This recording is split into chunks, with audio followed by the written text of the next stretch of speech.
इस कहानी की शुरुआत में हमें रात का सीन दिखाया जाता है जहां गेहूं के खेतों में एक तेज रोशनी फसल को पूरी तरीके से बर्बाद कर देती है। दरअसल ये रोशनी एक जादुई घोड़ी होती है जो रोजाना रात को पृथ्वी की सैर करने आती थी। और जब सुबह खेत का मालिक ये सब देखता है तो बहुत दुखी होता है और वो अपने तीनों बेटों को अपने पास बुलाता है और सबसे छोटे बेटे इवान को रात में खेतों की पहरेदारी करने को कहता है ताकि उस चीज को पकड़ सके जो रात में उसकी फसल को बर्बाद कर रही थी। रात में इवान अपने खेतों की पहरेदारी कर रहा होता है कि तभी उसे एक विशालकाय घोड़ा दिखाई देता है जो वही मैजिकल घोड़ी होती है, जिसे देखकर इवान पूरी तरीके से हैरान हो जाता है। साथ ही वो समझ जाता है कि किसी ने उसकी फसल को बर्बाद किया है, इसीलिए उस घोड़ी को पकड़ने के लिए रस्सी का फंदा फेंकता है। लेकिन जैसे ही फंदा उस घोड़ी के गले में फंसता है वो तेजी से भागना शुरू कर देती है, जिसकी वजह से इवान उस मैजिकल घोड़ी के साथ हवा में उड़ने लगता है। और जब वो घोड़ी नीचे आती है तो इवान जमीन से टकरा जाता है और वो घोड़ी एक दलदल में फंस जाती है। लेकिन इवान को उस पर दया आ जाती है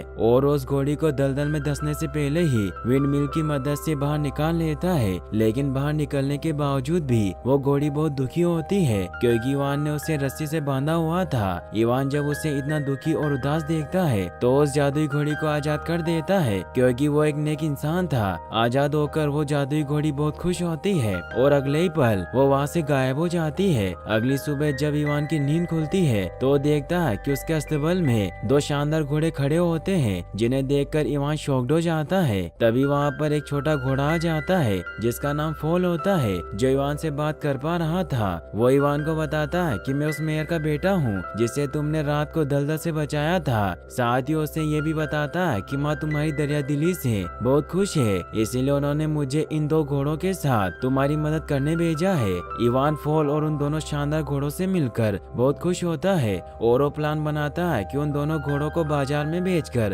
अच्छे पैसे कमाएगा। लेकिन तभी इवान के डैड उसकी तरफ आने लगते हैं क्योंकि वो खेतों की पहले से बुरी हालत देखकर इवान पर बहुत गुस्सा होते हैं। लेकिन इससे पहले क्यों इवान के पास आते, फॉल इवान को लेकर बिजली से भी तेज रफ्तार में वहाँ से दूर आ जाता है। फॉल की तेज रफ्तार को देखकर इवान पूरी तरह से हैरान होता है, लेकिन अब वो वापस जाना चाहता है क्योंकि वो दो घोड़े अभी भी अस्तबल में ही होते हैं। लेकिन फॉल अपनी मैजिकल वॉइस का इस्तेमाल करके उन घोड़ों को अपने पास बुला लेता है। इसके बाद वो दोनों मिलकर उन घोड़ों को शहर में बेचने के लिए निकल पड़ते हैं। शहर पहुंचने पर सभी लोग इवान के दोनों शानदार घोड़ों को देखकर हैरान होते हैं और वो इवान के घोड़ों को खरीदना चाहते हैं। यहाँ पर फॉल को एहसास होता है कि कुछ बुरा होने वाला है, इसीलिए वो इवान से कहता है कि हमें दूर बेंच पर बैठे व्यापारी को अपने घोड़ों को बेचकर यहाँ से निकलना चाहिए। लेकिन इवान फॉल की बातों पर ज्यादा ध्यान नहीं देता क्योंकि उसे लगता है कि फॉल जिस व्यापारी को घोड़े बेचने के लिए बोल रहा है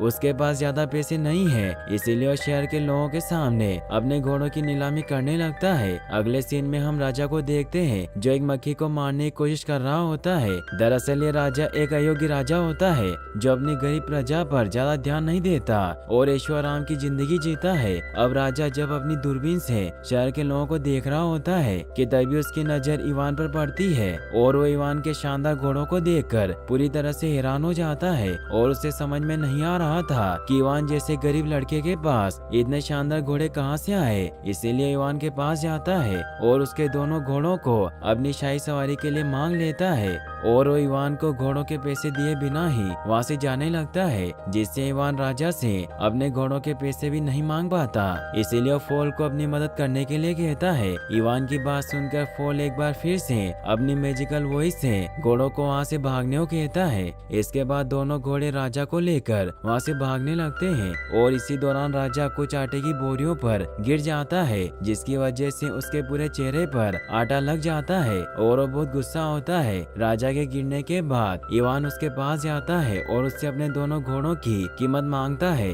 राजा इवान को उसके दोनों घोड़ों की कीमत देने के लिए राजी हो जाता है, लेकिन मंत्री राजा से कहता है कि अगर हम इवान को घोड़ों की देखभाल के लिए रख लें तो हम उससे इसका बदला ले सकते हैं। राजा को अपने मंत्री की सलाह बहुत पसंद आती है और वो इवान को घोड़ों की देखभाल के लिए रख लेता है। अब इवान के हंसमुख स्वभाव की वजह से लोगों में उसकी पॉपुलैरिटी बढ़ती जा रही थी, जिसे देखकर राजा बहुत बहुत गुस्सा होता है क्योंकि राजा ने इवान को सजा देने के लिए लाया था, लेकिन यहाँ पर ठीक उसका उल्टा हो रहा होता है। राजा को चिंतित देखकर उसका मंत्री एक बार फिर से राजा को एक सलाह देता है। वो राजा को बताता है कि अगर हम इवान को फायरबर्ड को ढूंढ कर लाने के लिए भेजेंगे तो इस काम को कभी भी पूरा नहीं कर पाएगा, क्योंकि आज तक कोई भी फायरबर्ड को ढूंढ कर नहीं ला सका। और जब इवान भी बिना फायरबर्ड के खाली हाथ वापस आएगा तो हम उसे राजा के आदेश को पूरा न कर पाने की वजह से दंड देंगे। मंत्री का यह आइडिया राजा को बहुत पसंद आता है और वो इवान को मैजिकल बर्ड को ढूंढने के लिए भेज देते हैं। जब इवान फॉल को बताता है कि उन्हें राजा के लिए फायरबर्ड को ढूंढ कर लाना है तो हैरान हो जाता है, क्योंकि उसे पता होता है कि आज तक जितने भी लोग फायरबर्ड को ढूंढने के लिए निकले वो कभी लौट कर नहीं आए, क्योंकि फायरबर्ड सभी को मार देता था। लेकिन अब फॉल को भी इवान के साथ जाना पड़ता है, क्योंकि राजा ने इवान को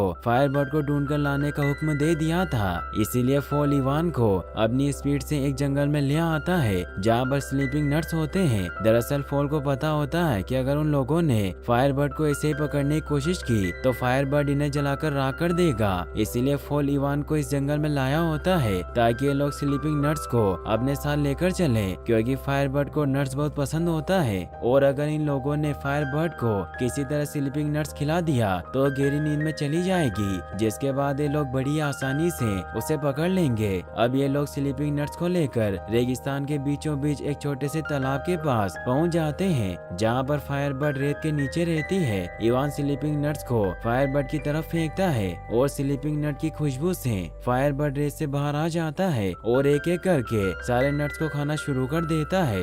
लेकिन जल्दी उसे पता चल जाता है कि उसके आसपास कोई है और वो फॉल और इवान पर हमला कर देता है। फॉल और इवान दोनों फायरबर्ड से किसी तरह अपनी जान बचाकर भाग रहे होते हैं। इसी दौरान चारों तरफ आग भी लग जाती है। अब एक समय ऐसा भी आता है जब फायरबर्ड इन्हें मारने ही वाला होता है, लेकिन तभी इवान अपने पास बचे आखिरी स्लीपिंग नट्स को फायरबर्ड की तरफ फेंकता है और जब फायरबर्ड इस लास्ट वाले नट्स को खाता है तो गहरी नींद में चला जाता है।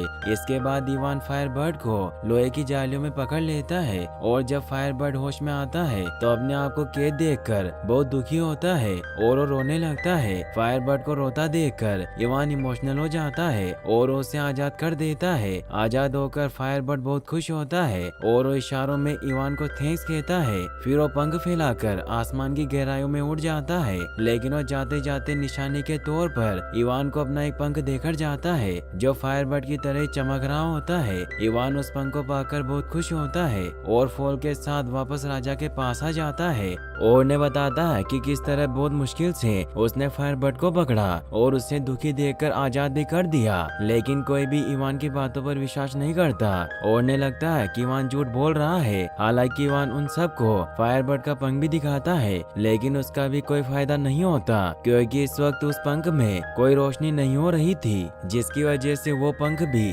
बाकी के पंखों की तरह ही नॉर्मल लग रहा था। अब राजा इवान को आदेश पूरा न करने की वजह से मौत की सजा सुना देते हैं, लेकिन इससे पहले कि जल्लाद इवान को मारता वहाँ पर फायरबर्ड आ जाता है, क्योंकि उसे पता चल गया था कि इवान एक अच्छा इंसान है। फायरबर्ड को देखकर सबको विश्वास हो जाता है कि इवान सही बोल रहा है और अब राजा को न चाहते हुए भी इवान का प्रमोशन करना पड़ता है, क्योंकि इवान ने उनके कहे मुताबिक फायरबर्ड को ढूंढ कर ला दिया था। अब इवान और फायरबर्ड एक अच्छे दोस्त बन जाते हैं और इवान फायरबर्ड को पाकर बहुत खुश होता है। लेकिन राजा इस बात से जरा भी खुश नहीं होता, क्योंकि अब पूरे राज्य के लोग इवान को पसंद करने लगे थे, इसीलिए अब वो किसी भी तरह इवान को मारना चाहता है। अब एक बार फिर से मंत्री राजा के पास आता है और उसे आइडिया देता है कि अगर वो इवान को बर्फ की राजकुमारी को ढूंढ कर लाने के लिए भेजे तो कभी भी ऐसा नहीं कर पाएगा, क्योंकि बर्फ की राजकुमारी सबसे ऊंची पहाड़ी की चोटी पर रहती है जहाँ किसी इंसान का पहुँचना इम्पॉसिबल है। मंत्री का यह आइडिया राजा को बहुत पसंद आता है और वो इवान को बर्फ की राजकुमारी को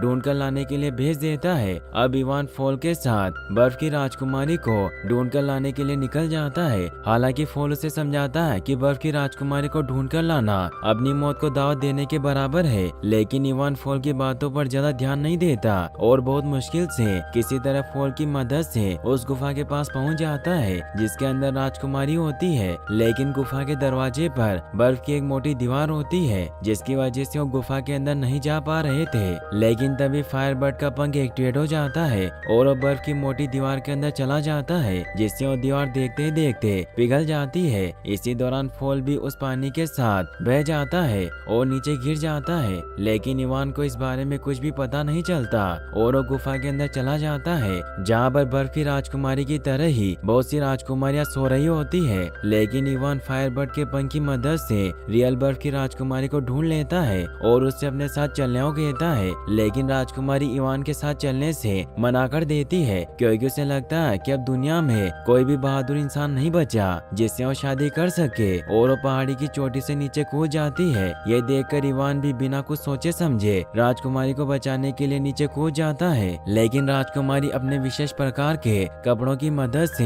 हवा में उड़ पा रही थी। लेकिन जब वो इवान को तेजी से नीचे गिरता हुआ देखती है तो उसे भी अपने साथ ले लेती है। लेकिन तभी इवान की गलती की वजह से राजकुमारी की ड्रेस फट जाती है और वो दोनों नीचे गिरने लगते हैं। फॉल भी ये सब देख लेता है और वो अपने पंख को एक्टिवेट करके उन दोनों को बचा लेता है। लेकिन गिरने की वजह से राजकुमारी बेहोश हो चुकी थी। अब रात में जब ये लोग एक जंगल में रुकते हैं तो फॉल इवान को समझाता है कि तुम्हें राजकुमारी से प्यार हो गया है, इसीलिए हम लोगों को वापस राजा के पास नहीं जाना चाहिए। लेकिन हर बार की तरह इस बार भी इवान फॉल की बातों पर ज्यादा ध्यान नहीं देता।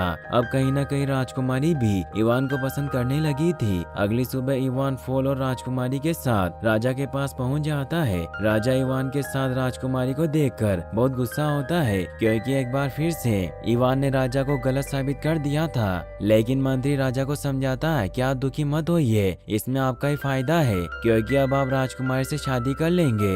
इवान के राजकुमारी को लाने के लिए उसे ढेर सारा सोना देकर सम्मानित किया जाता है। लेकिन इवान इसके बावजूद भी बहुत दुखी होता है, क्योंकि कहीं न कहीं इवान अब राजकुमारी को पसंद करता है। रात में इवान छुपकर राजकुमारी से मिलने जाता है और राजकुमारी को फूलों का एक गुलदस्ता देता है, जिसे पाकर राजकुमारी बहुत खुश होती है, क्योंकि राजकुमारी भी अब इवान को पसंद करती है। लेकिन तभी वहाँ पर राजा के लोग आ जाते हैं, जिसकी वजह से इवान को वहाँ से जाना पड़ता है। इवान ये सोचकर परेशान रहने लगता है कि अब राजकुमारी की शादी राजा के साथ हो जाएगी और वो कुछ भी नहीं कर पाएगा। अब एक दिन जब राजा राजकुमारी को शादी करने के लिए पूछते हैं तो साफ साफ मना कर देती है और कहती है कि मैं तब तक शादी नहीं कर सकती जब तक मेरी ग्रैंड मदर की खोई हुई अंगूठी नहीं मिल जाती, जिसे मैंने समंदर में कहीं खो दिया था। राजकुमारी की बात सुनकर राजा परेशान हो जाता है कि आखिर वो इतने बड़े समुद्र में छोटी सी अंगूठी कैसे ढूंढेगा। लेकिन तभी वहाँ पर इवान आ जाता है और राजा एक बार फिर से इवान को राजकुमारी की अंगूठी ढूंढ कर लाने के लिए भेज देता है। इवान तो अंगूठी को ढूंढ कर लाने के लिए राजी हो जाता है, लेकिन फॉल इस बात से बहुत परेशान होता है, क्योंकि उसे इवान की अंगूठी ढूंढने में उसकी मदद करनी होगी और इस बार उसे खुद पता नहीं होता कि अंगूठी कहाँ पर है, इसीलिए अपनी माँ से मदद मांगता है। फॉल की माँ आसमान में मैजिक से उसे बताती है कि राजकुमारी के ग्रैंड मदर की अंगूठी एक बड़ी सी वेल के पेट में है, जो अब एक आइलैंड में बदल गई है, और वो फॉल को वेल तक पहुंचने का रास्ता भी बताती है। अगली सुबह फॉल इवान के साथ उस वेल को ढूंढने के लिए निकल जाता है। अब जब ये लोग आसमान में उड़ रहे होते हैं तभी इवान तेज हवाओं की वजह से अपना बैलेंस खो देता है और समुद्र में गिर जाता है, जहाँ पर वो देखता है कि एक बड़ी सी व्हेल को मोटी मोटी जंजीरों से बांध कर रखा गया है, जिसकी वजह से वो व्हेल एक छोटे से आइलैंड में बदल गई है। इस व्हेल को देखकर इवान समझ जाता है कि यह वही व्हेल है जिसकी उनको तलाश है, और वो दोनों व्हेल के पास पहुंच जाते हैं। व्हेल इन्हें बताती है कि उसने गलती से कुछ शिप्स को निगल लिया था, जिसकी वजह से उसे जंजीरों से बांधकर रखा गया है। लेकिन अब उसे अपनी गलती का एहसास हो गया है और वो अपनी गलती सुधारना चाहती है। यहाँ पर इवान को एक आइडिया आता है कि अगर वो किसी तरह से व्हेल को चीख दिला दे तो उसकी सारी जंजीरें टूट जाएगी और वो आजाद हो जाएगी। इसके बाद इवान फॉल को लेकर व्हेल के नाक के अंदर चला जाता है, जिसकी वजह से व्हेल को एक जोरदार छींक आती है और उसके द्वारा निकले गए सारे शिप बाहर आ जाते हैं और साथ ही उसकी जंजीर भी टूट जाती है। व्हेल आजाद होकर बहुत खुश होती है और देखते ही देखते समुद्र की गहराइयों में कहीं खो जाती है। लेकिन इवान व्हेल से राजकुमारी की ग्रैंड मदर की अंगूठी मांगना भूल जाता है, जिससे वो बहुत दुखी होता है। लेकिन तभी वहाँ पर एक केकड़ा आता है जो इवान को राजकुमारी की ग्रैंड मदर की अंगूठी दे देता है, क्योंकि व्हेल ने इवान के दिल की बात जान ली थी। अंगूठी मिलने पर इवान बहुत खुश होता है और वो फॉल के साथ वापस आ जाता है। वापस आने के बाद वो छुपकर राजकुमारी से मिलने जाता है और राजकुमारी को उनकी ग्रैंड मदर की अंगूठी दे देता है। अंगूठी को देखकर राजकुमारी बहुत खुश होती है और वो समझ जाती है कि इवान एक बहादुर लड़का है, इसीलिए अब इवान राजकुमारी को शादी के लिए प्रपोज करता है। तो राजकुमारी राजी हो जाती है, लेकिन तभी राजा का मंत्री इवान को राजकुमारी के साथ देख लेता है और वो अपनी सेना के साथ इवान को पकड़ने के लिए राजकुमारी के महल में आ जाता है। अब इवान और सैनिकों के बीच में फाइट होना शुरू हो जाती है और इनकी आवाज सुनकर राजा नींद से उठ जाता है और जब वो राजकुमारी के महल की टेरेस पर फॉल को देखता है तो अपनी बंदूक से उसे शूट कर देता है, जिसकी वजह से फॉल घायल होकर नीचे गिर जाता है। अब इवान को राजकुमारी से छुपकर मिलने के जुर्म में गिरफ्तार कर लिया जाता है। रात में जब राजकुमारी अपने कमरे में होती है तभी उनके पास एक चूजा आता है जो राजकुमारी को अपने साथ ले जाता है। दरअसल इस चूजे को फॉल ने भेजा होता है। राजकुमारी फॉल को बताती है कि मैं किसी भी तरह से राजा को मारना चाहती थी, इसीलिए मैंने राजा को जवान होने का लालच देकर 3 कुंडों में से होकर गुजरने के लिए कन्विंस कर लिया। लेकिन तभी वहाँ पर राजा का मंत्री आ गया, जिसने राजा को सलाह दी कि सबसे पहले इवान को उन तीनों कुंडों में से होकर गुजारा जाए। इसीलिए कल इवान को 3 बड़े कुंडों में से होकर गुजारा जाएगा। पहले कुंड में ठंडा पानी, दूसरे में गर्म पानी और तीसरे में उबलता हुआ दूध होगा। और अगर हमें इवान को बचाना है तो हमें ठंडे पानी के कुंड में मेरी ग्रैंड मदर की रिंग डालनी पड़ेगी। इसके साथ ही उबलते हुए पानी में फायर बर्ड का पंख और उबलते हुए दूध के कुंड में लाइफ डेथ का फूल डालना होगा, जो पृथ्वी के अंतिम छोर पर मिलता है। राजकुमारी की बात सुनकर फॉल कहता है कि मुझे नहीं लगता कि मैं कल सुबह तक पृथ्वी के अंतिम छोर से लाइफ डेथ के फूल को लेकर वापस आ जाऊंगा, क्योंकि मैं पहले से ही जख्मी हूँ। लेकिन राजकुमारी फॉल को हिम्मत देती है कि तुम ऐसा कर सकते हो। इसके बाद फॉल अपनी सुपर स्पीड से लाइफ डेथ के फूल को लेने के लिए निकल पड़ता है। अगली सुबह हम इवान को देखते हैं, जिसे उबलते हुए गर्म पानी से भरे कुंड में डाला जाता है। लेकिन तभी राजकुमारी बड़ी चालाकी से उस कुंड में अपनी ग्रैंड मदर की अंगूठी को डाल देती है, जिससे इवान की जान बच जाती है और उड़ते हुए ठंडे पानी के कुंड में जा गिरता है। तभी फायरबर्ड इवान की जान बचाने के लिए अपने पंख को ठंडे पानी के कुंड में डाल देता है, जिसकी वजह से इस बार भी इवान की जान बच जाती है और वो उड़ते हुए उबलते हुए दूध के कुंड में जा गिरता है। वहीं दूसरी तरह हम फॉल को देखते हैं, जो किसी तरह लाइफ डेथ के फूल तक पहुंच गया होता है। यहाँ पर लाइफ डेथ का फूल फॉल से कहता है कि अगर तुम मुझे तोड़ोगे तो तुम भी मारे जाओगे, लेकिन फॉल उसकी बातों पर ज्यादा ध्यान नहीं देता और उसे तोड़ लेता है। इसके बाद हम इवान को देखते हैं, जिसको उबलते हुए दूध के कुंड में गए काफी समय हो गया था, जिसकी वजह से सबको लगता है कि इवान मारा गया और सभी दुखी होकर वहाँ से जाने लगते हैं। लेकिन तभी लाइफ डेथ का फूल उस कुंड में आकर गिरता है, जिससे एक तेज रोशनी होती है और अगले ही पल इवान उस कुंड में से किसी राजकुमार की तरह बाहर निकलता है, जिसे देखकर सभी लोग बहुत खुश होते हैं। इवान को जिंदा देखकर राजा को पूरी तरह से विश्वास हो जाता है कि वो भी इन कुंडों की मदद से जवान हो सकता है, इसीलिए वो भी एक कुंड में कूद जाता है। लेकिन अगले ही पल वो एक बड़े से बबल में कैद होकर बाहर निकलता है और बबल के साथ ही आसमान की गहराइयों में चला जाता है।